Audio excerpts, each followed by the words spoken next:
What's going on, everyone? Welcome back to another video. Today we have a pretty good one in my opinion. So budget bow is always a topic talked about, especially on YouTube and social media in general, because people want to get into bow hunting, but they look at the prices of a flagship bow like a Matthews, a Hoyt Elite, something like that, and they see, $1,500 just for the bow itself. That kind of scares them away. So then they go down this rabbit hole of trying to find a bow cheaper, maybe under $1,000, setup and everything.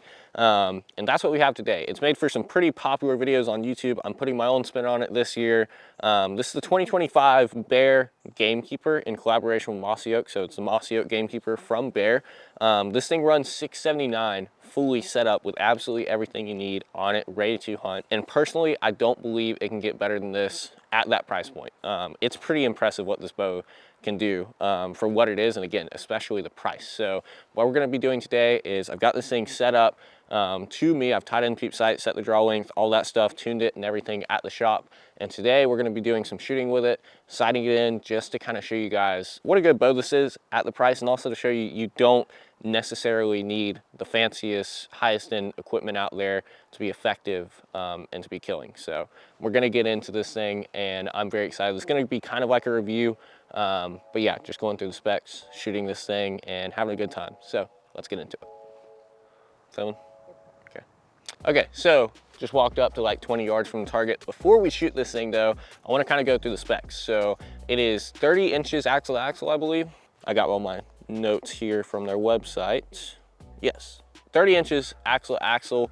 IBO speed was 330 FPS, and the draw length is 27 to 32 inches. So this even could technically count as a long draw bow, because 32 inches is way up on the high end. There's not many people who have a longer draw than that. So you could definitely get into this thing even with a very long draw length or a shorter draw length like 27 inches. Also, you can get the lighter limb version, so you can get it from like 45 to 55 pounds, I think, and then this is the 55 to 70 pounds. So it's really just such a versatile bow, which is, I think, impressive for something kind of in that mid-range. Most of the time you kind of have your lower end bows are the super versatile and adjustable ones. This one's in that mid price point, and it's very, very adjustable. Okay, so getting into the equipment that comes on this thing, like I said, ready to hunt package, $679, which I think is a pretty good deal. And you have kind of run-of-the-mill, just general basic trophy ridge, bear stuff on this, which there's not a problem with that. You can definitely upgrade from it. It's good quality stuff for what you're paying, but it's kind of their lower end stuff. So you got a simple fix 4 sight. This is their 4-pin sight, kind of their lower end one, but this one does have the Picatinny mount. So it's mounted directly onto the front of the riser, which is pretty nice. Does come with a quiver, which is their 5-arrow quiver in bottomland to match the bow. That's also new for 2025. Here you got the 6-inch trophy ridge stabilizer, and you got your new modern style whisker biscuit. As far as technology on the bow goes though, it is a dual cam bow, which is not something you typically have. Like, for example, the Adapt was not a dual cam bow. The regular Adapt is just a single cam bow with a roller on top. The Adapt Plus, I believe, is a 2-cam bow, but the regular Adapt is not. So I think that's a huge plus. Dual cam is going to mean a lot more speed, and also you're going to be able to tune a little bit more precisely with a dual cam bow. Pretty much all modern bows have a dual cam bow. It's a pretty big cam on there as well. And then you have your draw length adjustments, which is something you can actually do at home. They come from the factory at 29 inches, but it's super easy to adjust the draw length on these things. All you gotta do is move this module around, line up this circle with your draw length. It's got down to the 1/2-inch increments, and then you'll move the draw stop to the correct position. But yeah, it's a very, very simple thing. And then as far as adjusting draw weight, same, you just back off the wind bolts. And it's gonna have all of your stats basically down here in this bottom sticker. You're gonna have that on every Bear bow. It's gonna have basically your statistics, if you will, for the bow. So like draw weight adjustment, draw length adjustment, and also how many turns you need to back it off. So that's pretty nice. I think it's good that they include that, because it keeps someone from going too far with the wind bolt adjustment and popping the cam out. Sorry, popping the limb out. Anyways, yeah. Also, biggest feature comes in Mossy Oak bottomland, which I think is pretty sweet.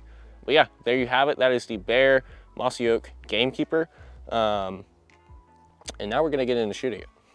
Like I said, we're about 20 yards here, just over. But today we are gonna be shooting this thing and sighting it in just kind of messing around with it, and I just really want to show you don't necessarily need the highest end stuff to get into archery, to get into bow hunting. This is a package bow, and I think a lot of people shy away from a package bow just because they think cheap or not well made, and that is not always the case. So today we're going to be shooting this thing.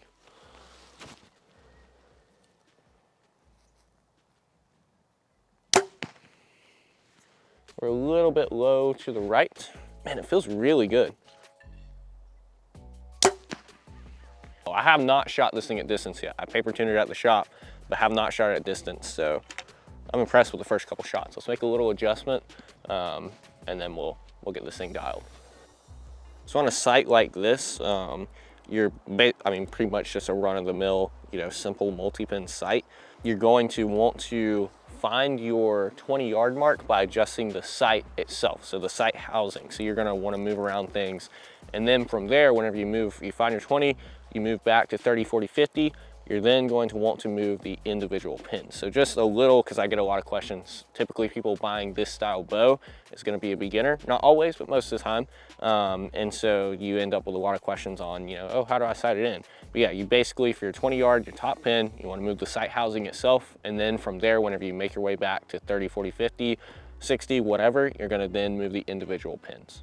And you're always gonna chase the arrow. So in our case, the arrow is hitting low right, so I'm moving the sight a little bit down and to the right.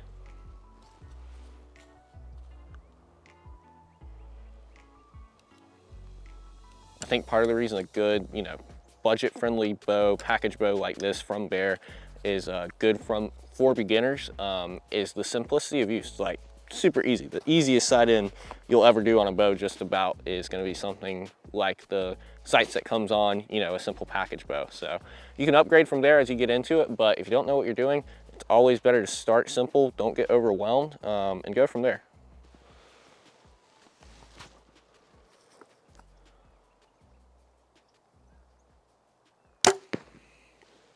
It's a little bit closer. As you can see, hanging low right.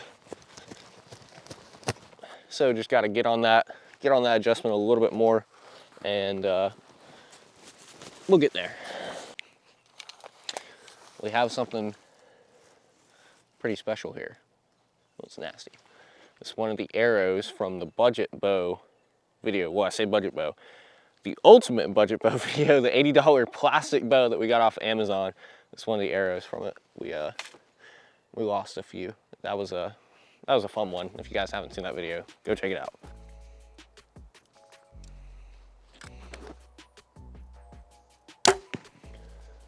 Okay, height is a lot closer. We're still hanging a little right.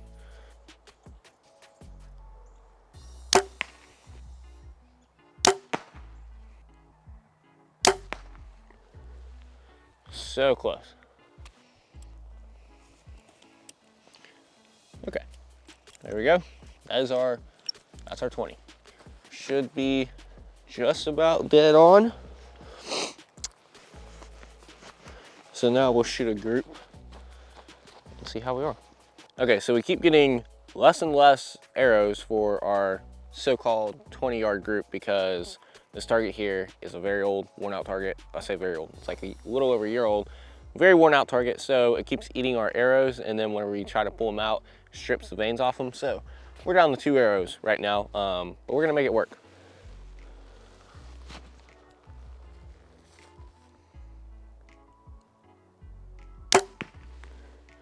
Okay, honestly, that's pretty good. Hopefully it doesn't eat any of these arrows, because if it does, we're in trouble.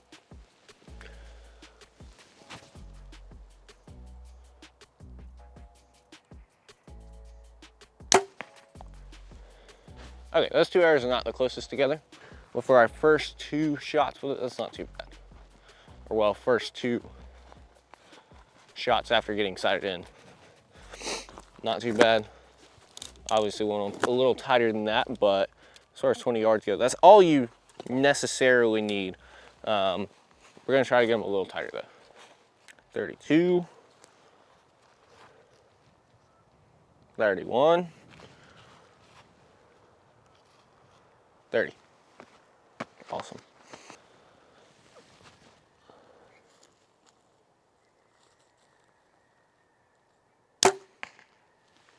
Dude, honestly, I shot in the top of the dot.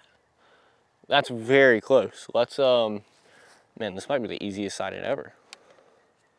Let's shoot another, just in the top of the dot.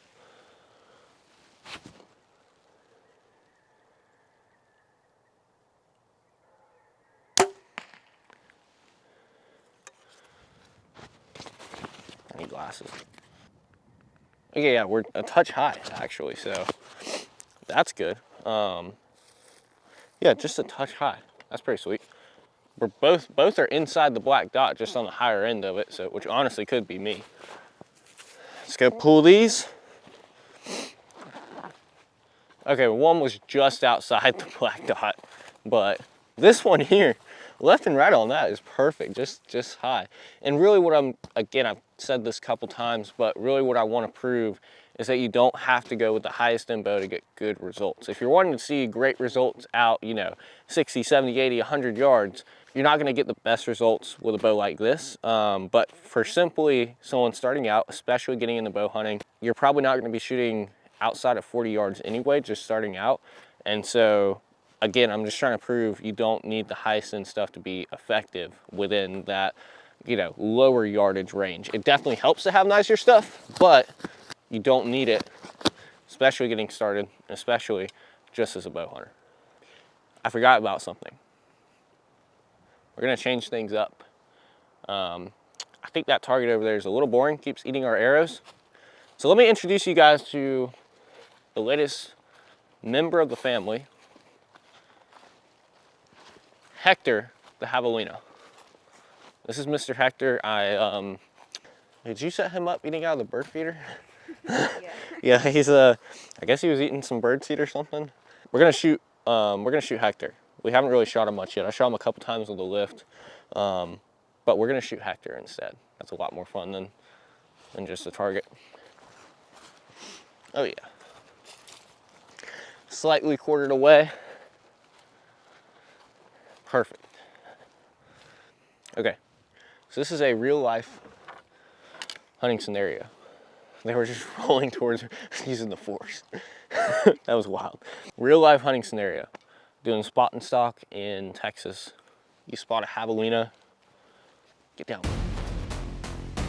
All right, 22 yards.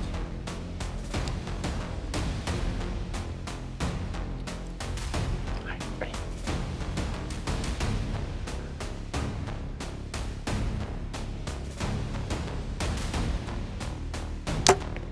Oh, he's dead. That's it. Hector's done. But we're gonna put another in him, just make sure he dies fast. Gotta be ethical.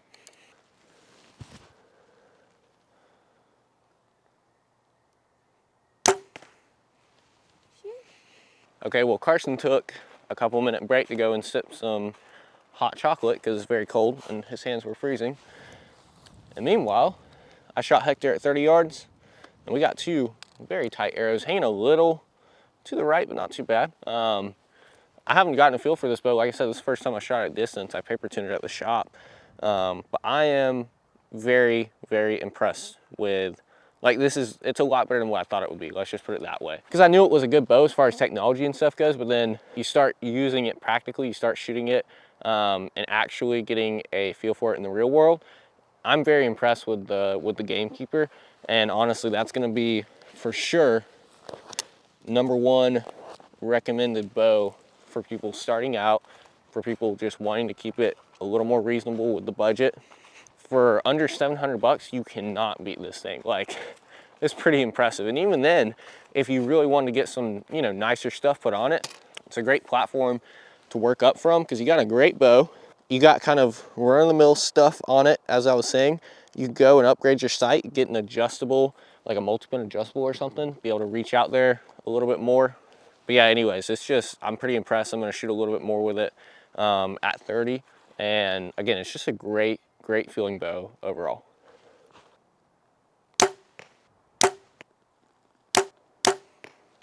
Okay. Go pull these last two arrows and then we'll call it a day. Okay, so these two are pretty close. Not bad. Again, 30 yards, I had already shot a few more, but this is our last two of the video. pretty close. Again, hanging just a touch right. I think it's the sight now. I think there's a little bit of, had to kind of find my grip, fine tune my grip on this bow, because again, not one that I've shot until today. Gamekeeper, final thoughts, very impressed with this bow, especially at the price. Like I said, $679. I'll leave a link to it in the description of the video where you can buy it through Arrows Unlimited. This bow is very impressive at the price. Technology on it is great. It's a fast, hard-hitting bow, and I don't think there's a better one out there for this price or close to it. Like I said, if you're getting into it, if you're just starting out bow hunting, you're looking to get into it without absolutely breaking the bank, go and get yourself a Gamekeeper. I'm sure I'll have plenty of other opinions and other bows down in the comments below. Everyone has their opinion. Share what you think is a good budget bow. For me, it's going to be this one in 2025, and that's going to wrap up this video. Basically, I just want to prove you don't have to get the most expensive stuff to be effective. Thank you guys so much for watching. If you enjoyed, hit the like button and subscribe down below for more videos like this in the future, and we'll see you guys in the next one.